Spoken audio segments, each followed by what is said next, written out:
As the containment percentage on the 8-ball fire increases throughout the day, that's a good sign that firefighters are getting the upper hand.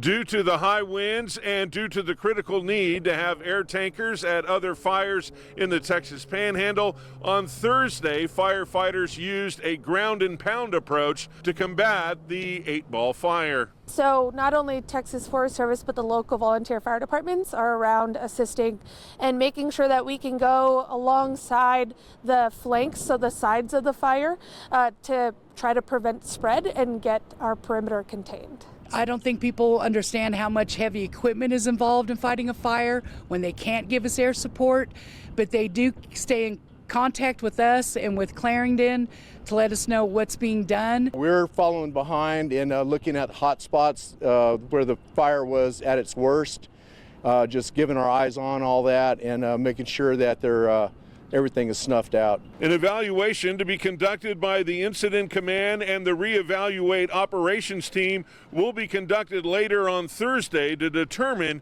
if air tankers need to be brought back to the 8-ball fire. The scoopers and the air tankers can come back. It's going to be pilot discretion with the weather and the wind events, but we did have aircraft up on the Lavender fire, and so there is a potential that they can head this way, weather dependent. The wind in our minds for any firefighter is the devil, and right now, again, the winds are high. We're expected to have high winds in the next couple days. For residents who are impacted by the 8-ball fire, along with firefighters who are assigned to battling this wildland fire, all they can hope for is that the winds calm down beginning on Saturday.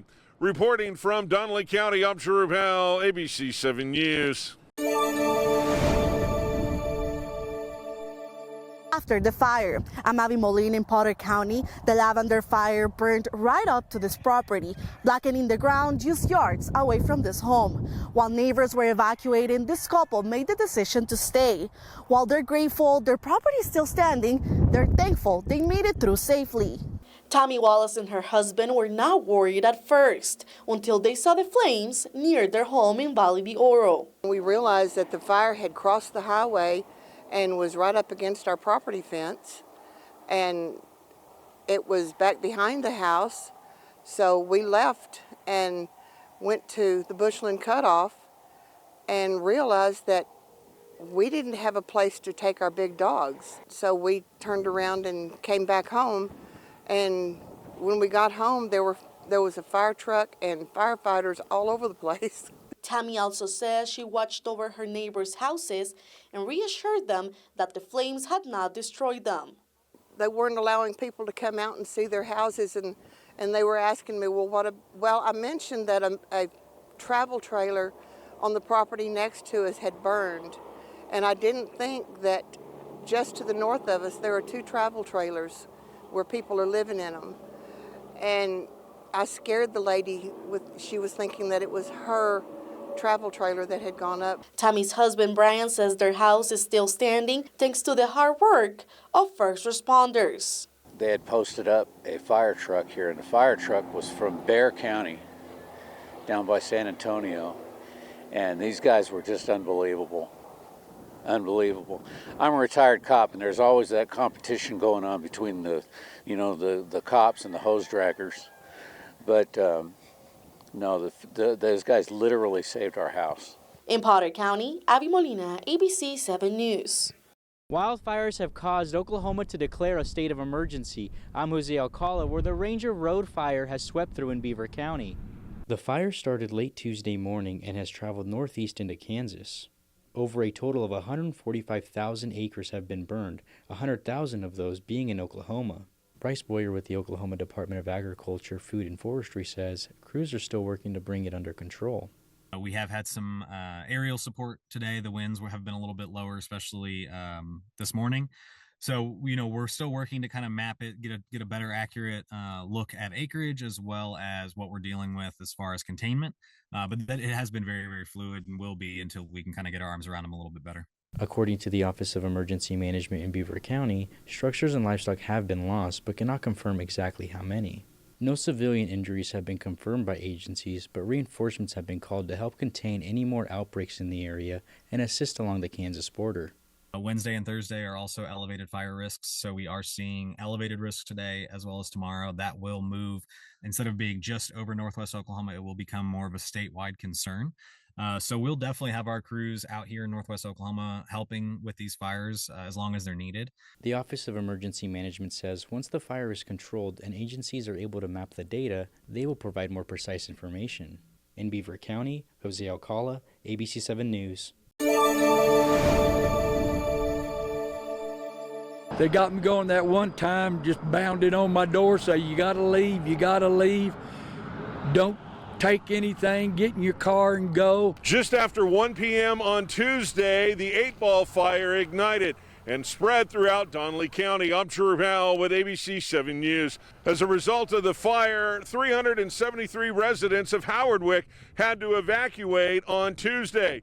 Fast forward less than 12 hours later, and at 2 a.m. on Wednesday morning, residents were asked to evacuate once again. I was very, very impressed with the notifications, and I was very impressed also when the cavalry came running, and when we evacuated, I was amazed because I had never seen a level like that of response. The fire is so tremendous there, causing all kinds of trouble. I don't even know if my house is still standing or not, because when I had to leave, it was coming to my backyard. The attack is on the ground and through the air as multiple agencies are using their resources and equipment to get the upper hand on the 8-ball fire. We really focused on what we call flanking the fire, so on the sides of it.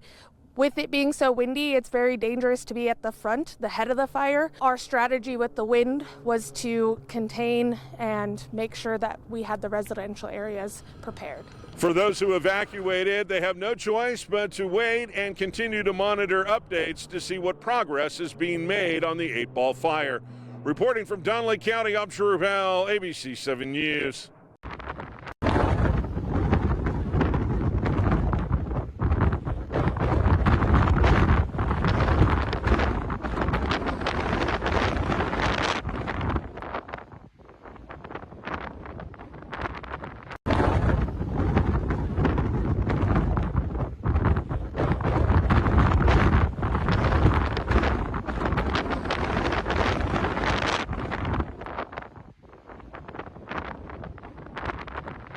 We're here in Chelsea where fire crews say they've been working on this fire for 2 days now. They say the blaze has burned about 200 acres or a little bit more, but they say containment is at 80%. We have about, like I said, over 200 acres of trees on fire.